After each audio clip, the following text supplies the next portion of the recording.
Bonjour. ¿Cómo me salieron? Buenos días a todos. Buenos días, chicos. Buenas tardes. Moi, tourner avec moi, fait 3 positions, 4 positions, ok, 4 positions différentes. Là, nous sous position là, nous fait là, regardez. Ok? Position ça, nous fait là, regardez. Kokutsudashi, ok? Nous relèvons Kokutsudashi. Pas oublier dans l'autre vidéo que je passe, nous avons fait Zen Kutsudashi, ok? Qu'on a fait Kokutsudashi, mais nous faisons Kokutsudashi, nous faisons avec un bloc là il est Shutouke, ok? Shutouke. Nous faisons Kokutsudashi et nous faisons Shutouke. Bueno, los chiquillos, esta posición que lo hice ahora se llama, ok? Se llama Kokutsudashi, ok? Esta posición se llama Kokutsudashi, ¿ya? Hicimos con un bloqueo, ok? Con un bloqueo. El bloqueo se llama Shutouke, ok? Shutouke. Esta posición se llama Kokutsudashi. Voy a hacer de nuevo, ¿ya?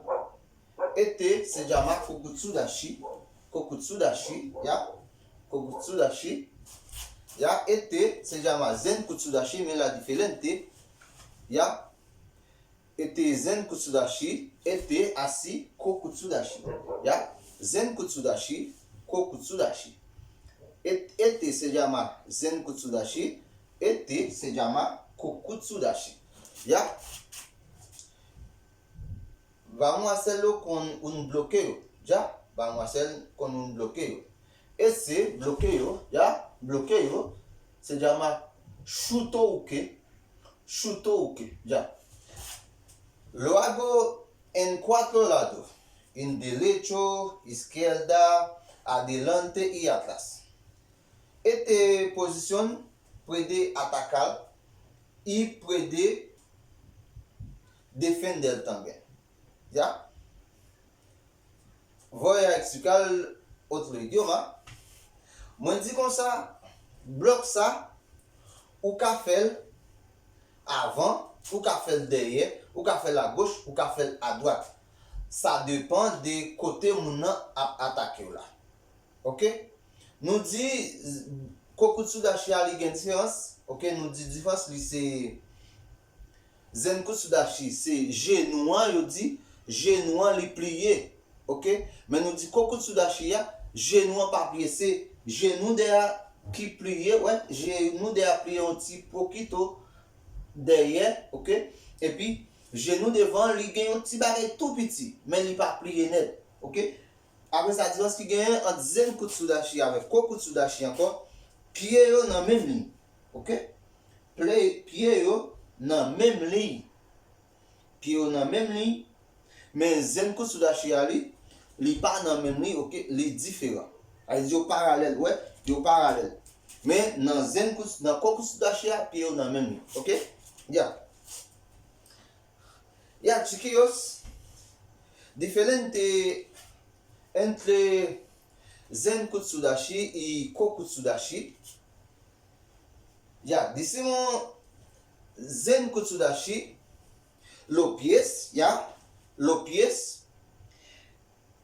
en línea diferente. Mira, a ver, mis pies, son diferentes, Zen Kutsudashi se llama, Ahora voy a hacer Kokutsudashi. Kokutsudashi, los pies en la misma línea, en la misma línea, y el pie adelante, el pie adelante casi derecho, el pie atrás así como eso.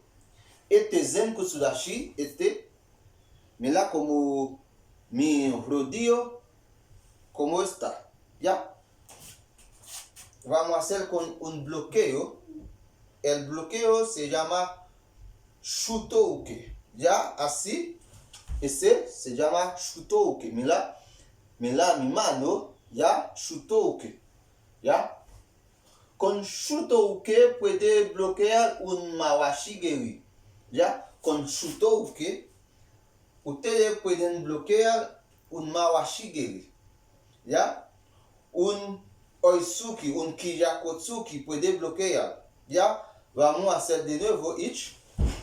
Así, así, ya, lento, así, ya, así,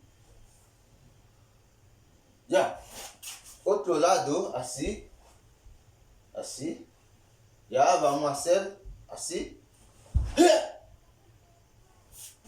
ish, ya, derecho, ish, derecho, ya, este shutouke, se llama shutouke. Ya, vamos adelante, ish, ya, shutouke. Vamos atrás, ish, ya, shutouke. Así, ya, esta posición puede atacar y puede defender también, ya. Ustedes pueden atacar con este bloqueo, esta posición. Ustedes pueden atacar con esta posición también. Ya, así bloqueo, ish, ya, derecho, ish, ya, delante, ish, atrás, ish, ya, ya. Vamos a hacer con otra cosa, ya para, ahora vamos a defender y atacar de nuevo. Voy a hacer una cosa, se llama nukite, ya. Vamos a hacerlo y vamos a hacer nukite, ya. Este bloqueo, ya, este bloqueo con Zenkutsu-dashi, vamos a atacar con nukite, ya, con nukite. Este se llama nukite, ya, este, ya, se llama nukite, ya. Ahora cambiamos posición, ya, ahora yo cambio posición para atacar, ya. Yo bloqueo así, ya, así. Usted atacar ahí, directamente ahí con nukite. Este se llama nukite. Este es un combo, este un golpeo muy peligroso. Ya, una pelea muy peligroso. Ya, vamos a bloquear y vamos a atacar al tiro. Ya, ish, ni, ish, ish,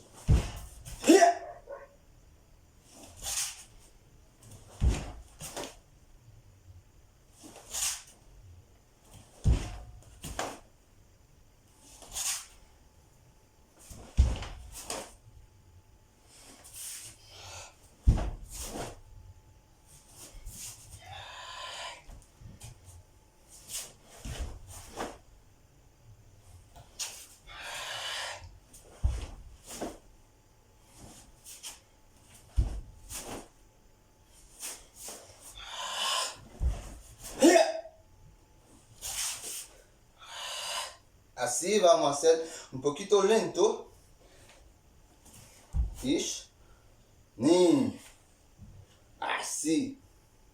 Ya, ish, ni, así, ish, mira, ish, bloqueo, ni, así. Ya, ya, ish, este bloqueo. Este atacar al tiro, ya, así. Este directamente así en el cuello. Este se cae al tiro al suelo, ya. Ya, chiquillos, voy a explicar un poquito otro idioma. Ya. Bon, nous dit attaque ça nous quitter, OK? Nous quitter. OK, si on dit nous quitter ou bien on dit ni quitter, les dit même bagaille, OK? Nous dit ou fait bloc là, ouais, ou fait bloc là, OK, comme nous te fait déjà théorie nous pas besoin traduire théorie. Nous pas besoin de traduire pratique là, théorie seulement, nous dit ou fin faire bloc là, OK? Après ça, on attaquer. OK? Ou attaquer. Ouais. Ou attaquer. On dit ouais, ou attaquer. Si vous voulez ou attaquer comme ça, mais ou attaquer comme ça comme plus segul, OK? Nous dit ou attaquer comme ça. Nous dit bloc ça. Nous saute fait position en plusieurs sens. Nous fait devant, nous fait derrière, nous fait à gauche, nous fait à droite. OK? Nous disons merci pour patience, pour courage, nous disons continuez à regarder vidéo nous. Nous disons merci, nous disons si vous pouvez abonnez-nous, nous disons courez à l'abonner-nous. Non, nous c'est Pouchon Sportif. Allez sur YouTube, allez marquer Pouchon Sportif et puis abonnez-nous. Toujours sur vidéo nous et comme ça apprendre ensemble avec. Nous disons merci, nous disons Kembila. Muchas gracias los compañeros, los amigos, las amigas, las compañeras. Por favor, anden por YouTube y anotar Pouchon Sportif y vean mis videos. Por favor, me dan un suscrito, me dan un gusto, por favor, chiquillos. Y lo dejo con Dios. Muchas gracias, los chiquillos.